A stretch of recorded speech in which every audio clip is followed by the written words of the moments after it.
What is up, guys? Welcome back to another episode of Ryan Myers Expeditions. Today we're on our way over to my buddy Wes's catamaran to do some more spearfishing and look for his first uku. We'll see you over there and see you in the water. So we hopped in the water here today, and all Wes was talking about was these uku. That's what he was looking for. He wasn't interested in goats today. We had plenty of goats the day before, so that was gonna be his focus of the day. But when we got in the water, it was pretty desolate.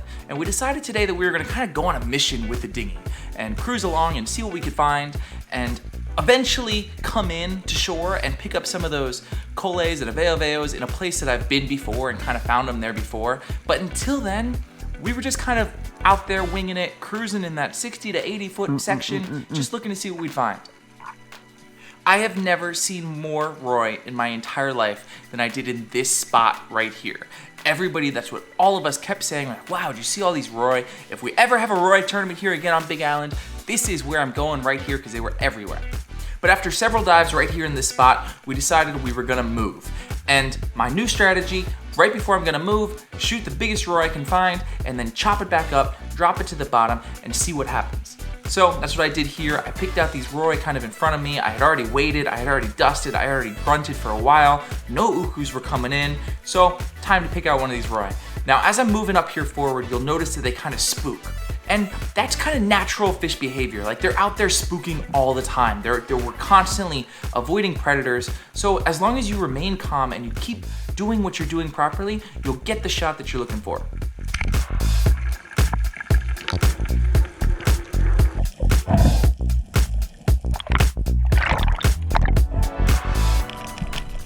So after chumming that guy up, we actually never got back in the boat.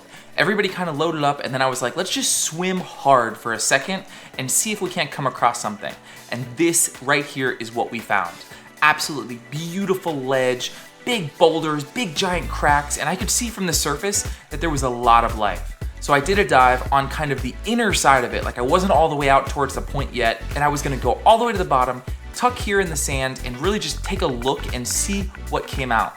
I had an idea that I thought there was some kind of a milu or a Ulua crack up here, so I figured if I went down here I could lay in the bottom and I could see what came out towards me and seeing if I could locate that crack and maybe put Sam or Wes on one of these big milus or Uluas. Sure enough, as soon as I'm down there on the bottom, sit there, relax, all those milus come right up to your face. I couldn't quite tell where the crack was, where the actual house was, but I told Wes, I was like, go down here, try and get to the bottom, relax, and you will see that something will come over to you, whether it's those omilus or those smaller Uluas that I saw, or the moo down there, or a big uku, or something, because this spot right here was absolutely on fire. So the key with shooting like omilus or Uluas or anything big like that that has the potential to bend your shaft or wrap you up is to get a really good shot the first time. And the key with getting those really, really good shots the first time is to go all the way to the sand. Even when you see those fish that you want, if he would have gone all the way to the sand right here, he would have been able to sit there and select exactly the shot that he wanted. Instead, he kind of hovered, he spooked everything was kind of jostling around outside of its cave. He was looking at this one here, then he kind of changed his mind and went for this one here, took a crazy shot and somehow hit the fish. I still have no idea how that gun was pointed at that fish, but he did. He hit it low and it managed to get a holding shot and then dive straight back down there for that Ulua. Little overhang was all it needed to hold all of those fish. So now it's my turn to go back down there, see kind of what the damage was. You know, anything could happen when you shoot one of these bigger fish out there in deeper water. They could be tangled up there on the bottom, they could have bent your shaft, they could have broken off, who knows, they could have attracted sharks. So my turn to dive, he's gonna take a break and I'm gonna go back down to the bottom and I'm gonna assess the situation. Now, I should have gone down to the bottom and gone straight for his fish and pulled it out, dealt with it right away, but I could kind of see there to the left, right underneath that rock, I could see the fish and I could see that it was kind of dead, just laying there against the rock, and I figured, well, let me go down and kind of hide on the bottom here and see if anything else comes in before I go over there and I deal with that fish. So I tucked in here behind this rock and I saw so many moo. You can see all the life down there. I mean, there should be just moo, ukus, goats, Uluas, everything all over the place, and there really was. And I picked out these moo on the other side of this rock, and honestly, I didn't think it was gonna happen. I figured I was too far away from them. They were already kind of disturbed from Wes is shot already, but if you see that real big one there in the back, and I was kind of looking at him and I was like, that's really the only one that I want. Then he kind of came in and I was shocked, and I kind of gave my little launch forward and I took a shot and I hit him really, really low, and I don't know why, but the flopper just fell right out of him and he took off and absolutely broke my heart. So Wes went down next. He was gonna do the first attempt to kind of untangle the disaster that was waiting for us down there. And this was definitely on the edge of Wes's skill level. And this is the time when you need to be extra careful and really, really be careful to not push yourself too hard, to not do too much down there, to not get tangled up with extremely strong Dyneema, and which is attached to the bottom. You just gotta be really careful, go down there, take your time, assess the situation, and do this properly. So on that last dive of his, he actually didn't even see the fish. He was like, I don't know if it's down there or not. And I knew, because I had seen it on the previous dive, that it was actually just right around that corner, that he hadn't quite gotten to it yet. But I figured this was the dive, I'll go down, I'll recover my buddy's fish, I'll do what I probably should have done the first time instead of taking that shot on that move. This is well within my comfort range, so I can go down here, I can take the time to go all the way to the sand first so that I can position myself and make sure that I only have to do this one time. I wanna make sure that that second shot is gonna be a stone shot. I wanna take my time here, not ruin any meat, but more importantly, kill this fish so that we can deal with it and then remove it from the bottom so that we can go right back to hunting. We're really fortunate here to have not had any current. And with a little bit of current in this 85, 90 feet, that's when this kind of thing gets really, really dangerous. I was able to stone this fish and then kind of unwrap it around the reef. And once I noticed that it was actually between that little crack there, and there was no way I was gonna be able to pull it up on this dive, I dropped the whole thing. Now, I probably should have had that gun in my hand in the first place, and then all we had to do, if I brought that gun all the way to the top, releasing the reel line, all we would have had to do on the next dive was go down there and unclip his shooting line, and it would have been free. You got one loop, that's it. So he's around the rock. No, I moved him. Now he's just down, and you gotta undo your swivel. Okay. But you gotta undo your swivel and bring the other thing up. The fish. Yeah, Your gun. because I left my gun like an idiot. So it's got two shafts, it's gonna be kind of heavy. It's a lot to do on 2 trips. My swivel's a bit of a bitch. The pigtail thing, I could just cut it, but you gotta, try and hold it, you know? yeah, I'll go check it out. maybe do that. Go down, don't try and do both though. You know what I mean? What's that? As in, if you spend the time cutting or unswiveling, Yeah. you're gonna not have enough energy to carry the thing up. Yeah. Just call that success. Do one and then I'll go down and pick it up. So we were able to kind of talk it over with Wes there, and then I don't know what happened, but on his dive, he somehow missed the entire area, never got to the shooting line, never got to the fish, which honestly I was okay with. I knew this was at the end of his range, and I was like, don't worry about it, dude. I'll go back down here and I'll scope it out. And again, I've said this multiple times, but fish rocked up are some of the most dangerous situations you can have, and it's so important to take your surface interval in between those recovery dives and make sure that it's nice and long. Relax completely, get all the way back to 100% ready before you go back down there and try and extract your fish. I went down there, I found the pigtail, I was able to unspool it, I was able to let go of his reel line knowing that he had that gun in his hand, and then I was able to cruise back around, grab the fish. Now this is important because I could have grabbed the fish there, but then I know that I have to, I'm committed to taking the whole thing up in one dive. Instead, if I clear the little tangle that's at the end of my roller because I shot it so close, now I can work it off my reel line, and I can just fight this like any other regular fish. I can swim up and leave the whole thing on the bottom, let the reel unspool, and do this super casually like it should be done. We were pretty shocked when I got to the surface to see that it was actually an Ulua, because the whole entire time we didn't know Omilu or Ulua, and honestly I was leaning towards Omilu the whole time. Bro, it's an Ulua. That's an Ulua. Yeah, that's a great eating Ulua. Not too big and hot. No, dude, that's perfect, yeah. I thought it was a volley. No, it's an Ulua, bro. Underwater it looks really shiny, and I didn't know if it was good, but That's dinner. Woo! good job on the retrieval. No problem, dude, nice shot.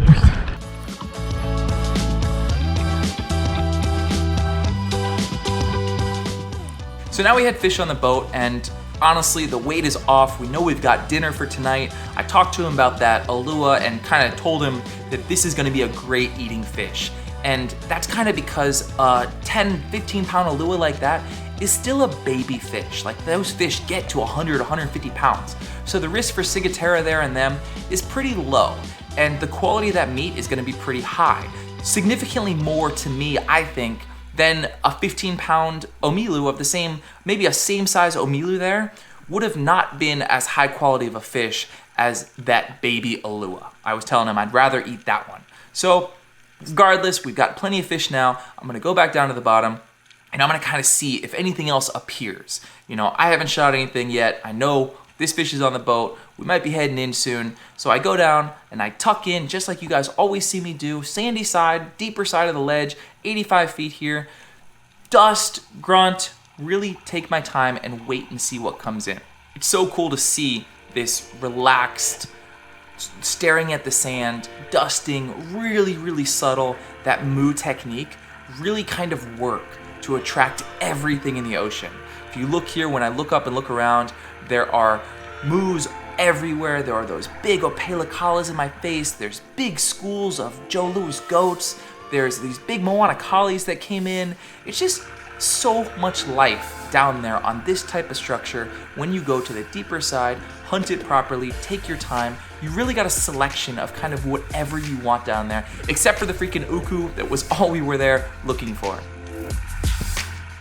Took my time down there, and in the end, decided I was gonna take this goat right there, that Moana collie, and I would take my time, wait, get the shot that I was looking for, and it worked out perfectly here. I was able to stone this Moana collie and take another delicious fish back to the boat for the crew to eat.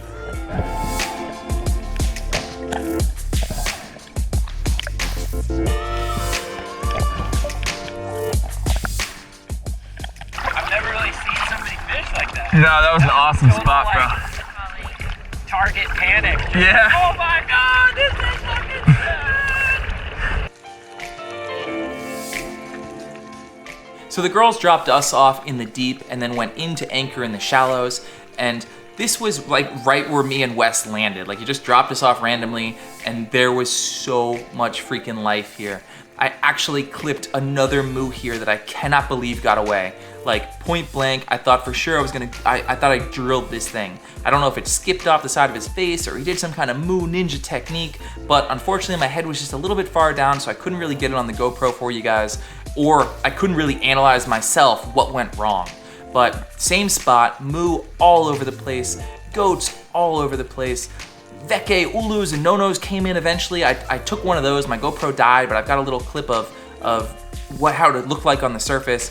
Just so much life down here in these little ledges while hunting properly, just out here diving Hawaii. It's pretty sick. We already had one Moana collie and that big Ulua, and I kind of figured we had enough and we're really just trophy hunting now, looking for Wes's uku. So we let all these goats pass, but I just thought this was a really, really cool clip to show you guys how much life is out here on these certain types of structures. I mean, you can see again, boulders plus reef plus sand equals fish. I mean, these type of structures are where you're gonna find the majority of your life out here when you're diving Hawaii. So back to the Wes cam here and the video that you guys have all been waiting for, Wes's first proper uku.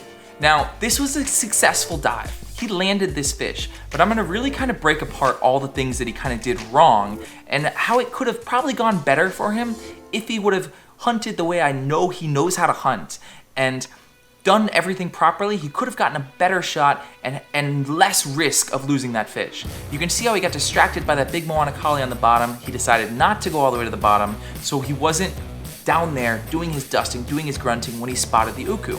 You can see him out there. You see he's kind of pointing for me on the surface, but he's looking at him, he's thinking about it, Then that uku kind of turns and comes in and presents a decent shot. To me, that was a far shot with that gun.